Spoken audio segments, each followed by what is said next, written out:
We're Bash Bros Movies and welcome to the Death Wish And we like to wave our hands. Dude, man, always. And listen, Death Wish with Bruce Willis is a remake of the 1970s movies with Charles Bronson. 74. Yeah. With few twists, if you would. Listen, Listen, as far as I know, the original Death Wish had a few sequels. There was at least 4 movies, if I'm not mistaken, but I only watched one, and it was recently when this remake was announced, actually. And it's not that I didn't like it, I just think it was a little bit dated for me, the original one. And I liked it for the most part. The vigilantism aspect of the movie is pretty solid. I would even say rivals that of the Punisher, if not Batman even, without all the gadgets. Yeah. I mean, you have an architect in New York, his wife and kid get killed. Cops aren't doing anything about it. Yeah, you know, there's too many. So he's like, okay, I'm gonna pick up a gun and kill people. Yeah. And listen, and so when I heard that remake is actually gonna take place, and it was Bruce Willis was gonna be doing the Charles Bronson part. If you're gonna remake this movie, in today's day and age, only person who you kind of feel would do good enough job, other than Liam Neeson? Other than Liam Neeson, are either Bruce Willis or Clint Eastwood? I think Clint Eastwood, I think he's way out of the game, man. I love Clint Eastwood. I think he could do it though. You think Just remember Gran Torino.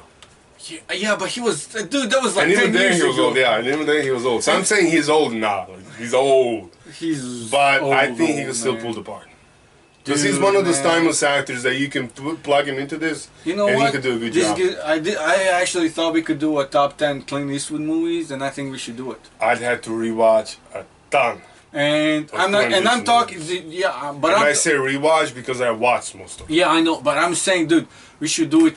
Not just his acting movies, but directorial movies, all in one top list, man. So that makes it that much easier. That makes it harder, it makes it more movies to rewatch. He has a long history. But anyways, man, Bruce Willis in this movie, when I heard it, I think it made sense. He's not an architect, he's a doctor in Chicago. Oh, really? Yeah, it's not a drive-by shooting, but it's a home invasion gone wrong. Oh, yeah. Which makes more sense in today's day and age. Exactly. Wife gets killed, daughter doesn't. And there's a whole, cops are trying to solve the case, but there's just not enough clues. Yeah. So he kind of goes around. How long is the movie? Because you've seen it, I haven't. I think it's more, well, like hour 45 minutes. Oh, okay, so Does it seem prolonged a little bit? Not at all. Okay. They develop the character. Because you actually So you see him as a doctor, you see him with his family? You see him as a doctor, you see him as a family. They go to a restaurant, and the valet sends out a message because he has a nice car, so you know he shoots it up to the crew. Yeah. It's a home invasion. They end up shooting both the wife and the kid. Kid survives, but ends up in like a coma. Okay. Which is worse than dying in my opinion. Then you see like the whole grieving stage that he goes through, and then you saw like he sees a commercial for a gun shop. Okay.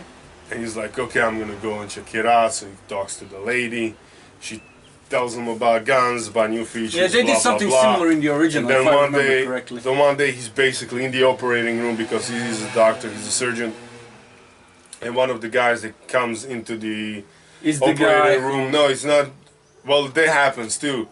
Okay. But basically, he drops a gun on the floor, and nobody sees it except Bruce Willis. So he kind of scoots it under the bed so nobody sees it, and then he picks it up, and then just one night, he's walking around, sees a crime, and stops it.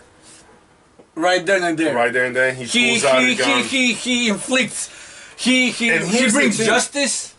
Here's the thing, dude. You actually see the whole process, because when he takes the gun home, it's like a Glock 19 or whatever. Yeah. He goes on YouTube and he figures out how to use it, how to clean it, how to take it apart, how to put it back together. Right. So one night he basically puts on a hoodie and he goes out, and there's a carjacking in progress, and he basically just pulls out a gun, shoots off a couple of rounds, kills 2 guys, and walks away. And you see the whole. I mean, I wanted to see it in the first process. Yeah. You see everything that he goes through. And Vincent D'Onofrio, he plays his brother. Okay. And you see, like, there's a whole process. They don't just give you a vigilante. They show you a guy who basically goes after the guys who hurt his family. Right. But they show you like a step-by-step process of what's happening to him as he goes. Right, right. So he doesn't just pick up a gun and all of a sudden becomes like an ex-Navy SEAL. Right. And shoots up like half of Chicago. Well, it's like let's not talk about gun violence in Chicago, because but that's it's a like completely really different specific. topic. He takes you step by step through Does his process, through his grieving process. But does the violence in Chicago all play a part? Like yes, because you have this setting it where is one there's of like the most violent cities in the U.S. basically there's a whole thing like, you know, there's so many murders happening like on a daily basis in Chicago. The guys, you get like the whole movie's I won't say narrated, but because it's not really narrated, but you have like radio talk shows in the morning. They kind of give you like bullet points. Chris in the morning kind of thing. Yeah, they give you like bullet points like, yeah, good morning Chicago, like 48 people died over the weekend. Oh dude, that's what they wake up to? Damn, man, and that's nasty. Yeah, and basically it's like the worst way to wake up. Bruce Willis's to start the morning, man. Becomes known as the Grim Reaper because he basically shows up in a hoodie, shoots and leaves. Nobody knows who he is. First he was a black guy, then he was a white guy. Oh, okay. Then he was a young white guy, and then finally somebody figured out he's like an old, bold white guy. And he goes from like basically like the first one, he just happens to be there for the carjacking. The second one, there's a kid who's driving into the hospital with the gunshot leg to the wound. And he basically tells him like, the Iceman controls our neighborhood. Basically, you either work for him or you die. Right. So he basically goes, finds Iceman middle of the day. Okay. Iceman is sitting on his front porch talking with the homies. Is he like a black dude? He's a black dude selling dope out of the... Yeah. He walks up to him from the front porch. Yeah. Of his own. And there's like a nice chest in front, and that's where the dope goes out from. And he walks up to him, he's like, you the Iceman? Is that like he's called the Iceman? He's like, you the Iceman? He's like, yeah. And the Iceman already pulls out the gun. He's like, what do you want? He's like, I just came to tell you this is your last day on Earth. He just shoots him right there, walks out. Nothing, man. And there's like a whole process. And the guy from the Breaking Bad, the sheriff. Breaking Bad, yeah. The bald guy. He plays the cop in this one. Oh, do you mean the DEA agent? Yeah. I just saw Breaking Bad. Brother. Yeah. Brother. Basically. No, he's wife's sister's husband. Okay, his brother-in-law. Yeah. In Breaking Bad, yeah. He plays the cop here, and basically they're trying to catch him while solving the murder of his wife. Oh man. And they don't know he's the guy. By the time they kind of like Breaking Bad. Yeah, and then it kind of turns out that Vincent D'Onofrio, the brother, is a suspect because they figure out the violence started recently. The shooter is left-handed. There's like a boss. Oh man! Like the ending sequence is basically at this point, Bruce Willis kills everybody who had anything to do with his wife's death, and. Yeah, spoilers! I haven't seen the movie either, but whatever. It's really, listen, it's like, and the whole thing is just like, basically... Dude, I wanted to see this movie before, but unfortunately, due to my schedule, I couldn't. Now I want to see it even more, The way they set it up, and the way they set it up is like, you know, the daughter comes out alive, wakes up out of the coma, she goes to college in New York, and he moves to New York with her. To keep her safe. Well, kinda, you know, to watch out for her, you know, whatever, blah, blah, blah. But he kind of put his vigilante days behind him. So I don't spoil the, I'm just gonna ask you, like... The ending, though, like the last... Okay, like, so before like... he kills everybody, just like... Okay. But he doesn't get caught, right? Or he Here's does... the thing. Or is it like the Daredevil kind of thing? The cop figures out it's him. But so he asks him, there's like this whole exchange between them. It's like, this is the only guns you own? He's like, well, I used to own a Glock, but, you know, I got rid of it. And he asks him, like, got rid of it for good? He's like, yeah, I got rid of it. So he knows it's him, but he's not going to arrest him, you know. Yeah, he doesn't have any evidence anyway. Yeah, you know, I mean, he could push for it.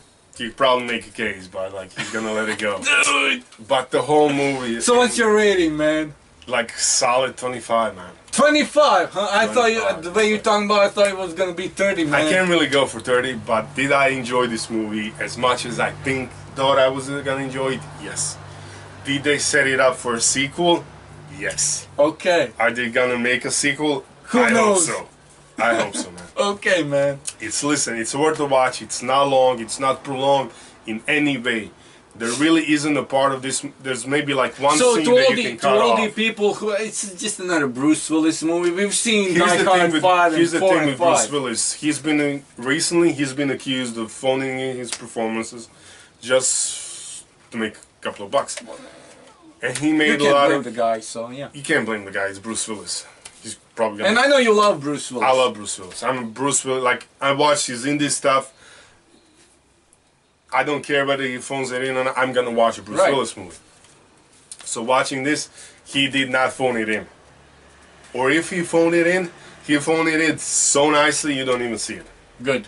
Like, cool. he is. It is the Bash Brothers movie's approved movie. Exactly. Death Wish. Go out and see it. It's really good. It's like I said, maybe there's like one scene out of it that you can cut out of. Yeah. That's about it. Everything else, it's like, well, why is that there? And then they tie it off somewhere in the end. It's like, that's why that happened. Okay, man. So, the movies, I know we've seen remakes and they do like a ton of stuff with it. They change it. Yeah. They change obviously a couple stuff from the original here. Of course. But the movie works. Okay. It's good to know. It's a good movie.